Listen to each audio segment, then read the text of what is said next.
오늘 우리 모두가 하나님께서 주신 은혜, 특별히 올 한 해 동안 추수의 은혜를 감사드리며 이 예배를 드리고 있습니다.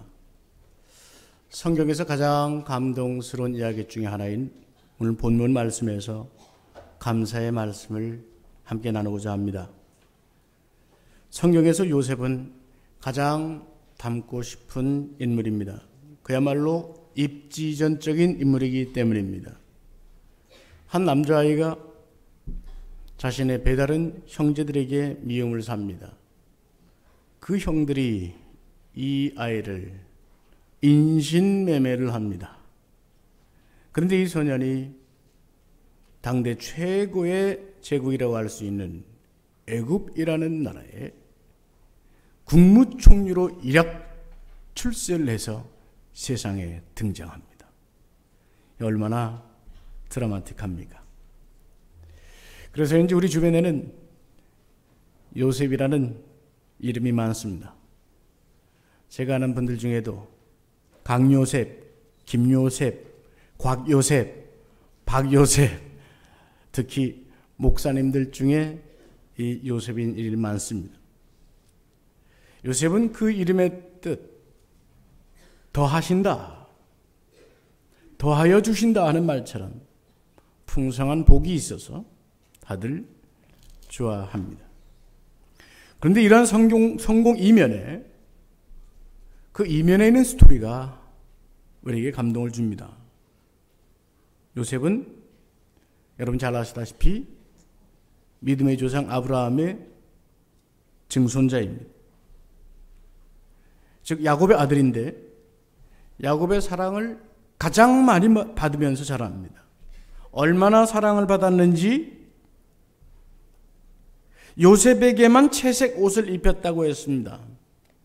우리 과거 문화로 보자면 형들은 마치 평민, 양인들처럼 무명옷이나 광목천으로 옷 대충 입는데 이 요셉만큼은 늘상 귀족 양반들이 입는 비단옷, 때때옷 이런 것을 입고 다니는 모습입니다.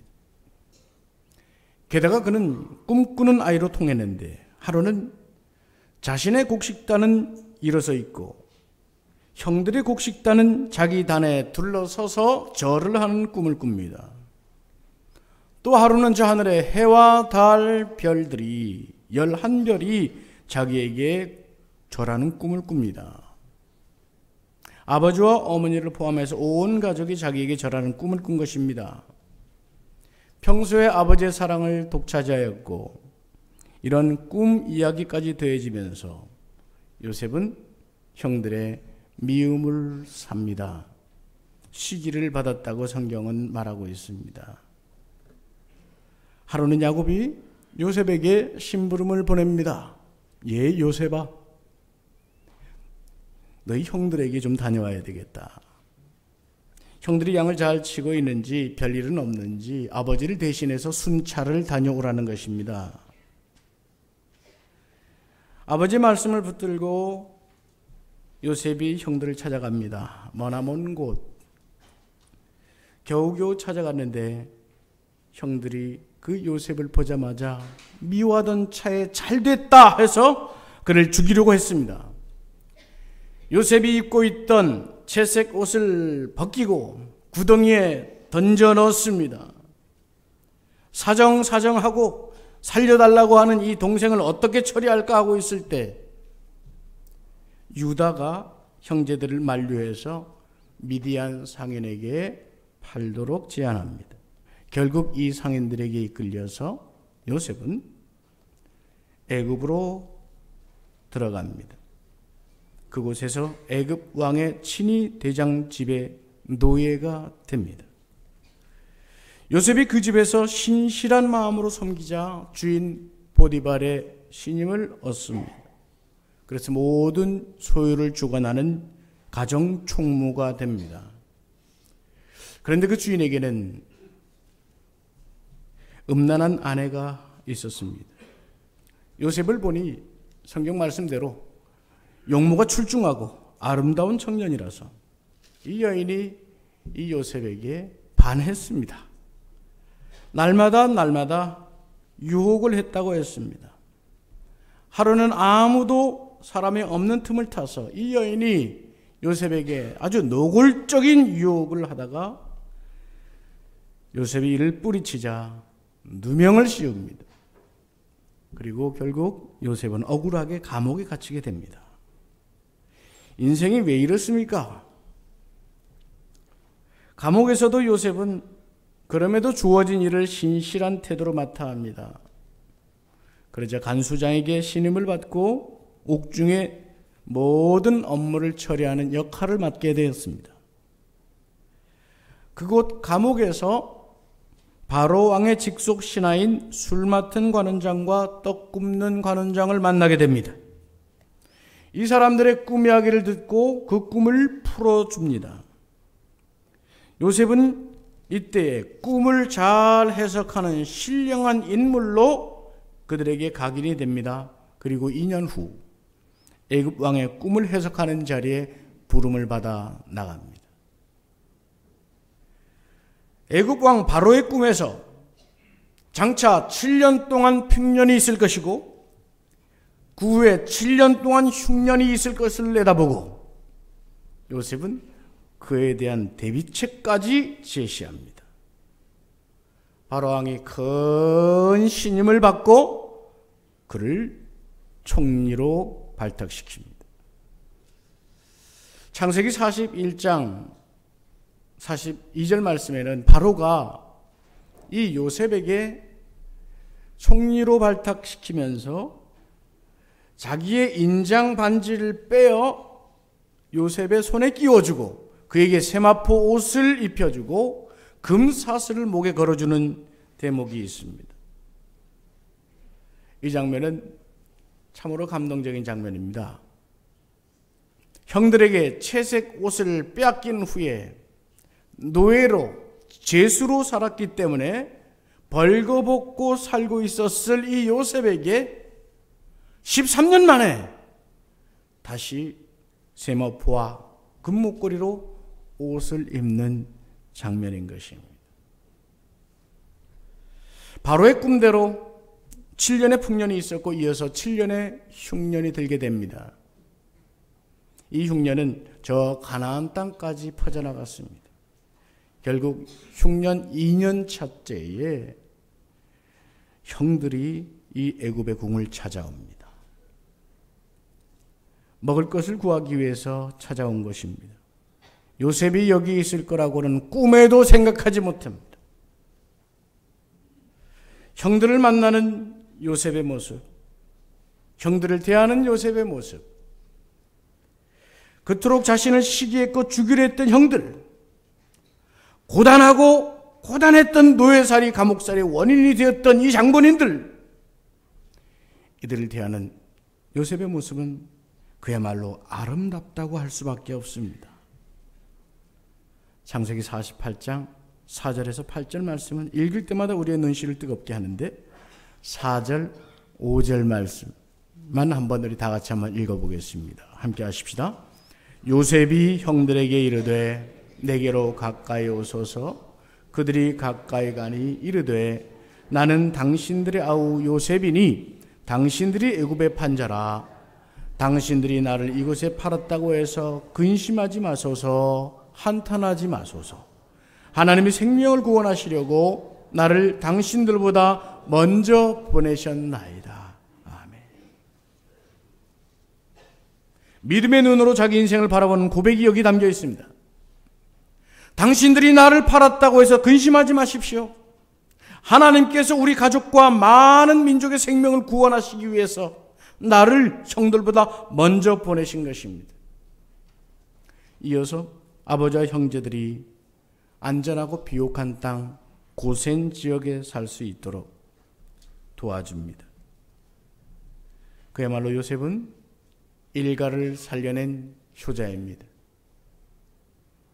만민들을 살린 영웅입니다. 아브라함에게 주셨던 하나님의 언약을 이어가는 귀한 영적인 기둥입니다. 야곱은 애굽에서 살다가 애굽에서 생을 마쳤습니다. 그 나이가 147세였습니다.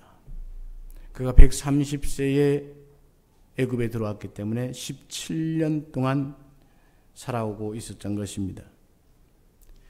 야곱이 세상을 떠나자 장례를 마친 후에 야곱의 그 형제들, 요셉의 형들에게 근심이 생겼습니다.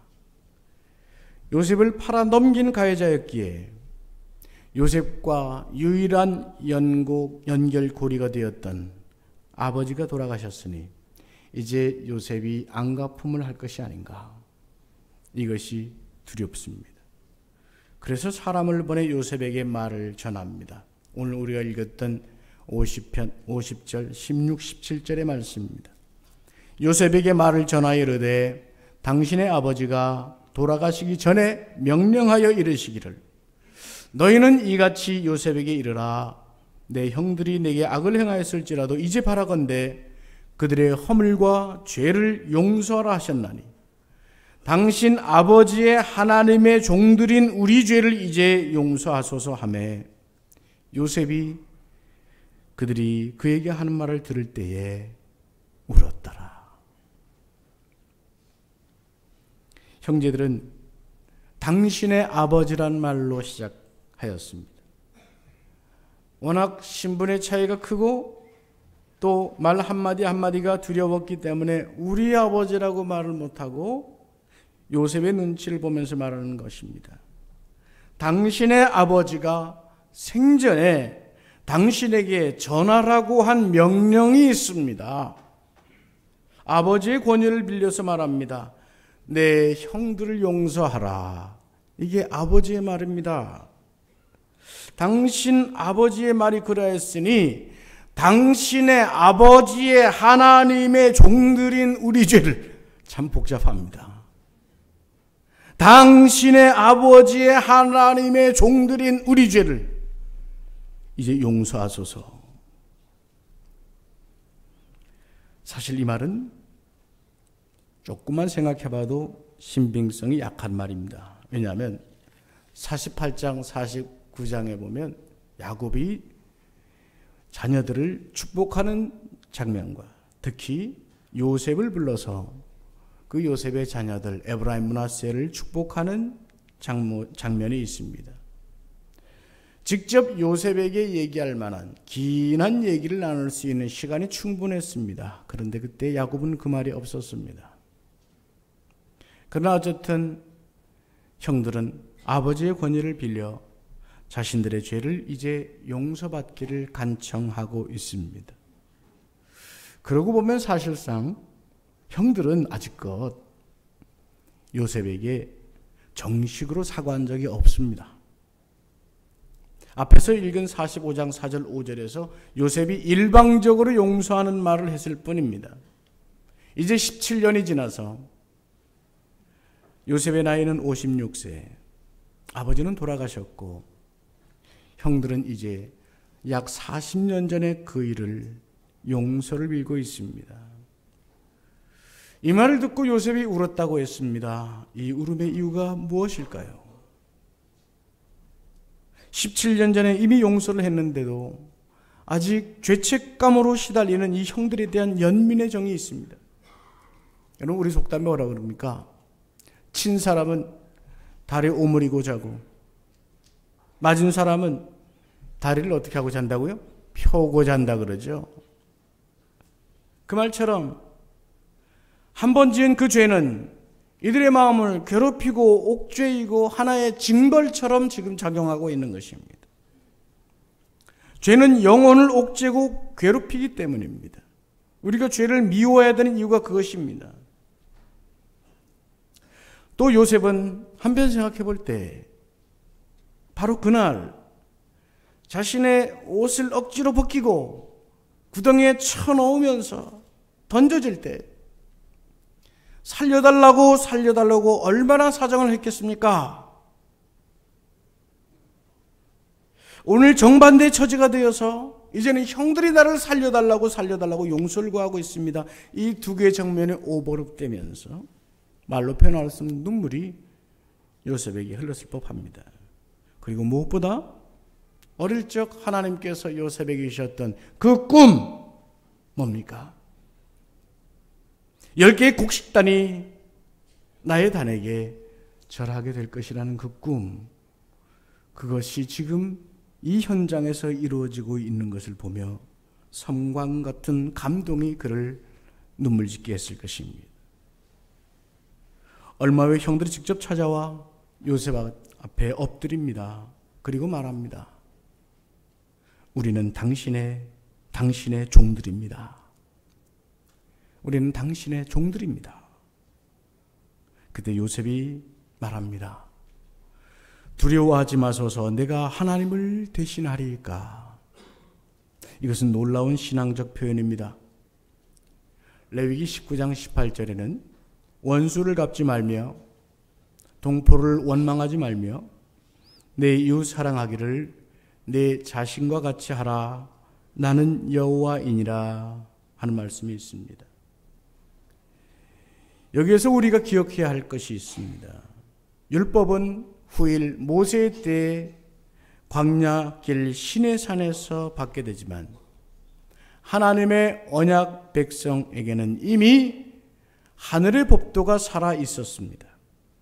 마치 아브라함이 멜기세덱에게 전리품의 10분의 1을 드리고 축복을 받았던 것처럼 모세 이전에도 하나님께서는 택하신 백성들에게 하늘나라의 법도를 깨닫고 행하도록 하셨던 것입니다.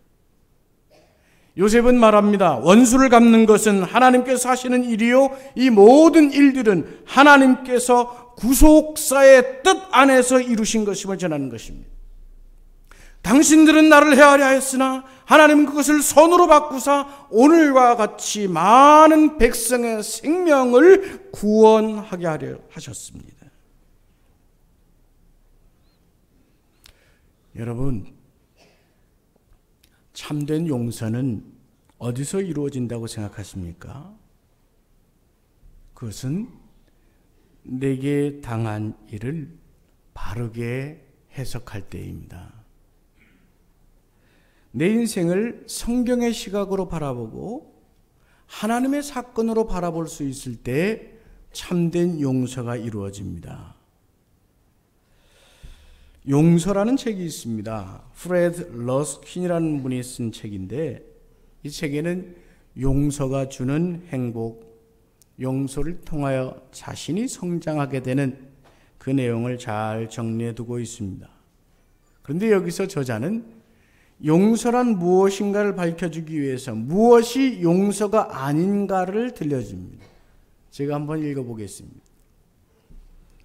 인정머리 없는 행위를 그저 참고만 있다든가, 마음 아픈 일을 당하고 나서 없던 일로 잊어버리는 것, 또는 부당한 일을 당했는데 애써 좋게 봐주는 것, 이런 건 용서가 아니라는 겁니다. 용서는 자기가 받은 상처를 부정하거나 별것 아닌 일로 치부하는 것도 아니라는 것입니다.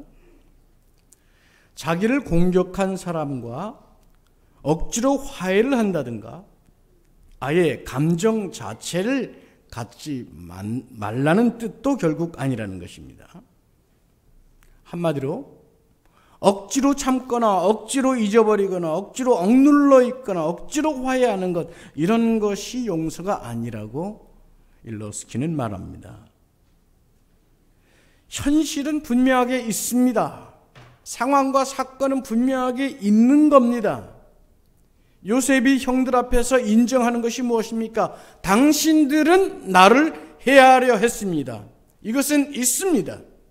따지자면 원수도 그런 원수가 없습니다. 어린 동생을 시기해서 옷 벗기고 팔아먹고 그 옷에 염소의 피를 묻혀서 그것을 아버지에게 가지고 가서는 이 아이가 짐승에게 물려 죽은 모양입니다라고 거짓 보고를 한 천하의 몹쓸 인간들이라고 할 수 있습니다. 그것이 사실입니다. 다만 요셉은 해석이 다릅니다. 사건을 바라보는 해석이 하나님의 구속의 사건 속에서 나를 바라보고 그 안에서 해석하고 있는 것입니다. 당신들이 나를 헤아려 한 것은 사실입니다. 하나님께서 그걸 선으로 바꾸셔서 오늘과 같이 많은 백성의 생명을 구원하게 하신 것입니다. 하나님은 오르셨습니다. 앞서 45장 7절 8절에 요셉은 이렇게 이 사건을 보고 있습니다. 다 같이 한번 읽어보십시다. 함께 합니다. 하나님이 큰 구원으로 당신들의 생명을 보존하 당신들의 구속을 세상에 두시려고 나를 당신들보다 먼저 보내셨나니 그런즉 나를 이리로 보낸 이는 당신들이 아니요 하나님이시다. 하나님이 나를 바로에게 아버지로 삼으시고 주로 삼으시고 애굽 온 땅의 통치자로 삼으셨나이다. 아멘. 하나님의 거룩하신 사건, 우리를 구속하시고 우리를 구하고자 하시는 하나님의 그 사건 속에서 저를 그리고 형님들을 도구로 쓰신 것입니다. 여기에 치유가 있습니다. 여기에 용서가 있습니다. 그리고 그 궁극의 점에 요셉의 감사가 있습니다. 나를 먼저 애굽으로 보내어 오늘을 예비하도록 하신 그 하나님, 그 인도하심, 너무나도 감사하다는 것입니다. 하나님께서는 옳은 일을 하셨습니다. 형들을 쓰시고 저를 쓰셔서 하나님의 위대한 일, 옳은 일을 하셨습니다. 이것입니다. 이제 말씀을 정리하겠습니다. 여러분, 우리가 추수감사절을 맞이하면서 우리 속에 감사의 근원이 어디 있겠습니까? 우리 중에는 올 한 해 동안 풍성한 추수를 한 분들도 있습니다. 혹 또 우리 중에는 드러내어 말은 못하지만 세상의 경기를 타고 또 어려움 중에 지난 한 해를 지내온 분들도 계실 것입니다. 그러나 여러분, 이 모든 일의 감사의 근원은 한 가지, 내 인생을 구속하시기 위해서 인도하신 하나님의 일은 오늘도 살아있었고 그 일은 옳은 것입니다. 할렐루야. 그것이 우리의 감사입니다. 세 가지만 요약해보자면, 첫째, 오늘까지 내 영혼을 위해 하나님은 옳은 일을 행하셨습니다. 그 아들 예수를 보내셔서 딱 죽기에 합당한 나를, 이 죄인을 대신하여 죽게 하시고 나를 하나님의 자녀로 삼아주신 그 일보다 더 옳고 더 감사한 일은 없을 것입니다. 주님이 택하신 자를 천국으로 인도해 가시고자 인생 모든 여정 속에서 의로운 일을 이루시고 옳은 길로 인도해 가시는 하나님의 손길이 있습니다. 생각해 보시겠습니까? 애굽으로 팔려가는 요셉이 왜 하필이면 왕의 친위대장 보디발의 집으로 갔겠습니까? 감옥도 평감옥이 아니라 왕의 감옥이어서 애굽 왕의 관원들을 만나게 하신 것이 과연 우연이겠습니까? 어려서부터 꿈에 민감하였고 영적인 통찰력을 기르게 해주셔서 그 능력이 감옥에서 발휘되고 바로왕 앞에서 발휘되게 될 줄을 누가 알았겠습니까? 그것은 하나님께서 택한 백성들에게 형통의 은혜로 옳은 길로 인도하시는 도심의 은혜인 것입니다. 요셉의 이야기를 읽을 때면 꼭 잊을만 하면 한 번씩 등장해서 우리에게 기억나게 하는 말씀이 있습니다. 하나님께서 형통하게 하셨다는 말씀입니다. 보디발의 집에 노예로 가 있을 때 창세기 39장 2절에서는 여호와께서 요셉과 함께 하심으로 형통한 자가 되게 하셨다고 했습니다. 39장 5절에서는 여호와께서 요셉을 위하여 그 애굽 사람들의 집에 복을 주셨다고 했습니다. 요셉으로 인하여 그들이 복을 받는 것입니다. 감옥에서도 간수장에게 은혜를 받게 하셨다고 했습니다. 39장 23절에는 거기서 여호와께서 그 감옥에서 요셉과 함께 하셨고 그를 범사에 형통하게 하셨다고 했습니다. 믿음이 깊은 연륜이 있는 어른들이 즐겨 부르는 찬송 중에 그 가사처럼 지금까지 지내온 것 주의 크신 은혜라. 그렇습니다. 지금까지 지내온 것 주의 크신 은혜로 오늘 여기까지 온 것입니다. 달려오셨습니까? 걸어오셨습니까? 기어오셨습니까? 여러분, 오늘 여기까지 걸어오신 것, 오르신 하나님께서 나를 옳게 인도해 주심으로 내 영혼을 옳은 길로 인도하시는 하나님의 손길인 것을 감사하며 찬양할 수 있기를 바랍니다. 두 번째, 오르신 하나님께서는 우리의 장래일도 인도하십니다. 믿음의 사람들은 세상에 택함받지 못한 사람들과 인생의 질이 다릅니다. 그것은 성도들이 가져야 되는, 믿음의 사람이 가져야 되는 십자가가 있습니다. 고난도 있습니다. 원수들의 공격들이 있기 때문입니다. 오늘 45장 읽지 않았지만 45장 말씀은 요셉이 처음 형들을 만났을 때 궁중에서 크게 울었다고 했습니다. 그 울음소리가 얼마나 크던지 바로의 궁에 들릴 정도라고 했습니다. 여러분, 가난한 나라에는 가난한 나라 나름대로의 아픔이 있죠. 선진국 돼 보니까 선진국 나름의 아픔이 있죠. 큰 사람에게는 큰 울음이 있는 법입니다. 믿는 사람에게는 각자가 져야 하는 고난의 십자가가 있는 것입니다. 그러나 분명한 것은 그 인생길에 맞닥뜨리는 십자가, 고난, 어려운 환난 혹은 궁핍, 그 어떤 것도 의로 만드시는, 선으로 만드시는 하나님의 역사가 있다는 사실입니다. 기다림의 때가 있을 것입니다. 인내와 연단의 십자가도 있을 것입니다. 40장 23절 말씀에 보면 요셉이 술 맡은 관원장을 살려주었고 이제 그의 은인이 되었습니다. 곧장 왕의 부름을 그때 받은 것이 아닙니다. 성경은 우리에게 자세하게 들려줍니다. 요셉이 술 맡은 관원장, 그의 꿈풀이를 잘 해주고 부탁을 합니다. 이제 금방 잘 되실 텐데 풀려나시면 저도 좀 기억해 주셔서 이 집에서 좀 나가게 해 주십시오. 부탁을 했지만 이 관원장은 석방이 되자마자 금방 요셉을 잊어버렸다고 성경은 기억합니다. 그러고도 2년을 더 기다려야 했습니다. 다만 우리의 부를 노래는 하나입니다. 분명한 것은 하나님은 오르십니다. 이것입니다. 한번 따라 하시겠습니까? 하나님은 오르십니다. 아멘입니까? 하나님은 오르십니다. 할렐루야. 그것을 붙잡으십시다. 거기에 감사가 있습니다.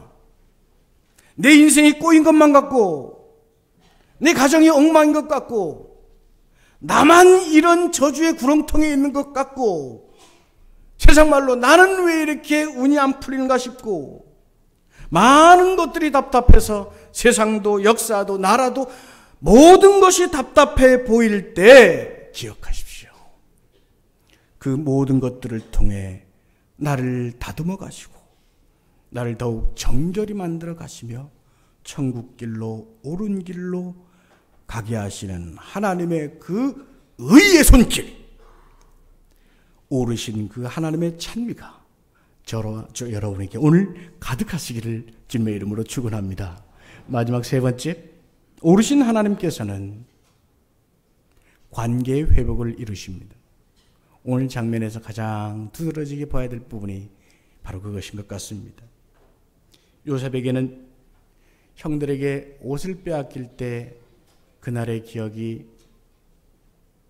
아픈 상처로 트라우마처럼 남아 있었을 것입니다. 먼 길을 홀로 가서 드디어 형들을 만났습니다. 달려가면서 형, 레위 형 나왔어요. 이사갈 형, 납달리 형, 나야 나. 그러지 않았겠습니까? 근데 그 형들이 이 요셉을 보자마자 옷을 벗기고 저 구덩이에 집어넣고 마치 죽이려 드는 그 모습을 보며 이 난데없는 행동에 얼마나 울부짖었겠습니까? 형 왜 그래? 시몬 형 나 좀 살려주세요. 레위 형 왜 그래? 납달리 형 내가 잘못했어. 뭘 잘못했는지는 모르지만 제발 살려줘. 제발 살려줘. 제발 부탁이야.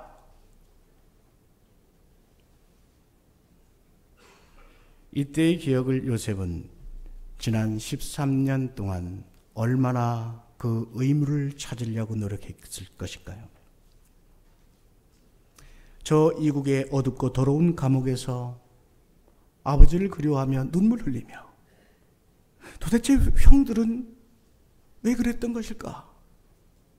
나는 왜 형들에게 그런 대우를 받았을까? 자신의 말과 행동을 수도 없이 성찰하였을 것입니다.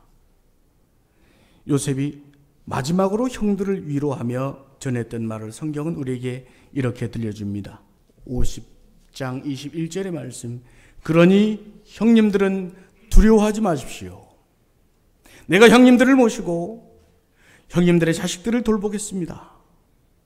이렇게 요셉은 그들을 간곡한 말로 위로하였다고 성경은 우리에게 들려줍니다. 형들을 도리어 위로하는 이 깊은 요셉의 믿음, 여기까지 이르렀을 때에는 요셉 자신 수도 없이 생을 돌아보고 성찰한 흔적이 보입니다. 형님들 두려워하지 마십시오. 누가 누구를 복수한단 말입니까? 형들뿐 아니라 형님의 자녀들까지 내가 책임지고 다 돌보겠습니다. 이것이 하나님께서 저를 이곳에 먼저 보내신 뜻입니다. 이 말은 어린 시절 요셉이 형들에게 입었던 모든 상처가 치유되었다는 증거요. 또 한 가지, 형들에게 입혔던 상처도 사죄하는 의미가 담겨 있을 것입니다. 요셉의 나이 지금 56입니다. 형들은 대부분 60대 중반에 이르렀습니다. 아직도 해결되지 못한 지난날의 일로 인하여 관계의 아픔을 쓸어 안으며 형들을 위로합니다.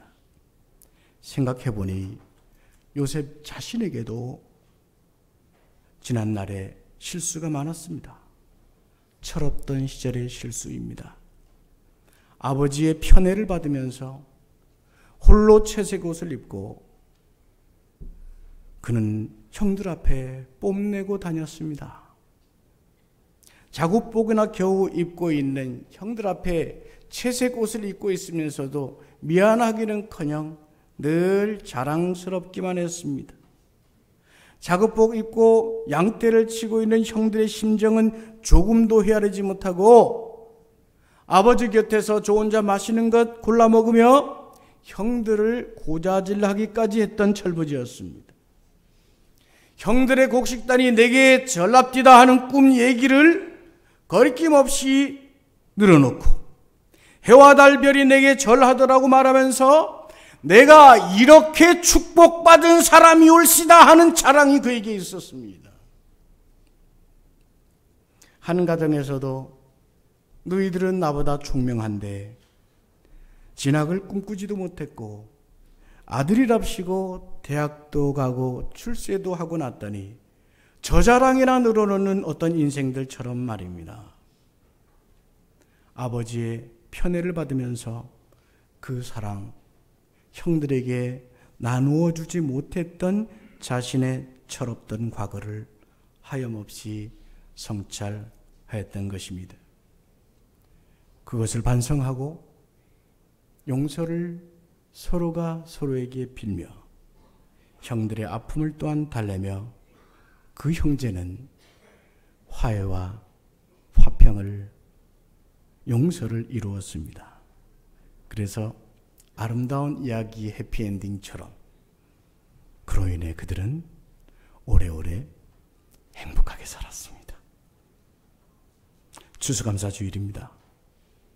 오르신 하나님께서는 내 영혼에 옳은 일을 행하신 것을 믿으시기를 바랍니다. 우리의 영혼의 추수를 아름답게 맺어갈 수 있도록 오늘까지 하나님께서는 우리를 도우셨습니다. 물질의 은혜도 주셨지만 천국길까지 갈 수 있도록 하나님이 이끌어 오셨습니다. 여러분의 장래에도 옳은 길로 인도하시며 승리케 하실 것을 믿으시기를 바랍니다. 우리의 가정과 교회 공동체에서도 옳은 일을 행해 오시는 하나님께서 옳은 일을 행할 것을 믿으며 참으로 감사의 찬양이 가득한 오늘, 내일 여러분의 평생이 되시기를 주님의 이름으로 축원합니다. 은혜를 구하는 기도를 함께 드리기를 소망합니다. 은혜를 구하는 기도 함께 읽으며 함께 기도하시겠습니다. 함께 합시다. 사랑하는 하나님, 말씀을 대하고 내 인생을 돌아볼 때마다 오르신 하나님께 감사를 드릴 수밖에 없나이다. 내 영혼을 위해 예수님을 보내사 천국길을 열어주셨고 내 인생의 길도 오늘까지 옳은 방향으로 인도해 주셨습니다. 또 장래에도 하나님께서 옳은 길로 인도하여 주심을 믿고 감사를 드립니다. 오늘 우리 마음에 하나님의 오르신 은혜에 감사로 가득하여 세상을 능히 이기게 하시고 말씀의 복을 날마다 주셔서 주님의 은혜에 감사가 더 깊어갈 수 있게 하여 주시옵소서. 잠시 기도하십니다. 감사의 제목으로 기도하시고 또한 결단과 헌신의 기도를 함께 하시겠습니다. 기도하십시다. 사랑하는 주님, 오늘 말씀을 대하고 내 인생을 돌아봅니다. 여기까지 도우신 하나님, 옳은 길로 인도하신 하나님, 천국 길로 인도하시는 하나님을 바라보며 감사를 드립니다. 하나님, 우리들에게 물질도 주셨고 이만한 건강도 주셨습니다. 어떤 이들은 허겁지겁 달려온 인생, 또 어떤 이들은 느긋하게 걸어왔고, 또 어떤 이들은 아픈 가슴을 부여안고 한 걸음 한 걸음 주님 품으로 다가온 인생들입니다. 아버지 하나님, 이 모든 인생들 위해 함께 하시고 주의 백성들 위해 함께 하시고 택한 자들에게 함께 하셔서 하나님께서 오르신 은혜로 우리와 함께 하심을 감사하며 세상을 능히 이길 수 있도록 하나님 함께하여 주시옵소서. 주님의 감사하는 마음으로 주변을 돌아보며 화요와 용서의 은혜들도 있게 하여 주시옵소서. 사랑의 하나님, 오르신 주님의 은총을 감사하며 우리에게 은혜로 오셔서 의를 이루신 주님을 찬양하옵나이다. 오늘 내게 주신 수많은 은혜를 감사하며 감사로 말미암는 행복이 넘치게 하여 주시옵소서. 더욱 감사의 찬미들이 넘쳐나는 은혜로 우리의 생이 가득하게 하여 주시옵소서. 우리 마음속에 넘치는 감사가 오늘 찬양 속에서 흐르게 하시고 기도로 고백하게 하시고 우리 가정, 교회 위에 또 이 나라 이 민족 위에 흘러넘치게 하여 주시옵소서. 예수님의 이름으로 기도하옵나이다. 아멘.